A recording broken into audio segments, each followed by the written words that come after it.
Here we are 2 weeks into our broiler chickens. Just kind of want to give you guys an update on the progress. I've still got them inside, show you here how big they are and kind of explain a little bit what my thoughts are with the feed. And then I'll take you and show you the chicken tractor. Going to be probably moving them outside here in the next day or two. Forecast of storms tonight, so I didn't want to move them out tonight and have them get all wet, and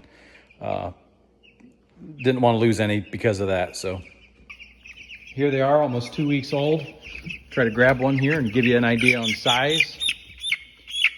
See how big they are compared to when we got them and the last time I picked one up for you.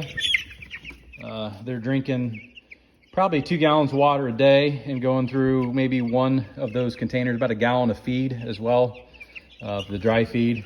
And I am going to probably switch it up here and do a fermented feed just to cut down on how much water I need to give them every day.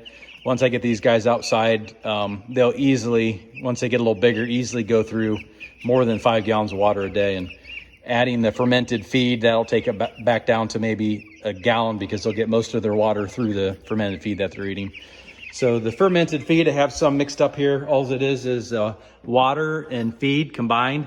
Usually let it sit for 2 or 3 days. It'll get a little foam on top, stir it up. And then each day when I feed them, it's more of a slurry. I'll pour it in a little trough or a pan. And then when I go to mix up the next batch, I'll pour the top off of this so I have a little bit of starter in with each batch. And then just continue to keep replacing, and each day feed them and then create another batch for the following day. So did this last year. It was kind of a pain, but we'll see if it's maybe set up a little bit different this year, make it a little bit better. So in the 2 weeks, I've gone through almost 1 bag of feed, which is probably 70 or 80 pounds. So this is how much more they will eat in the 5 more weeks that I'll probably have them. So they do, as they get older, of course, they eat a lot more and more. You'll also notice I hung the water up off the ground. Just as they get bigger, they start kicking all the sawdust and stuff into it and just makes it a mess. And keeping it off the ground keeps the water cleaner and keeps them out of the water too. So here's my chicken tractor all put together. You can see I have just a plywood top with hinges on it, so I can easily open it up and replace the food in the water from there.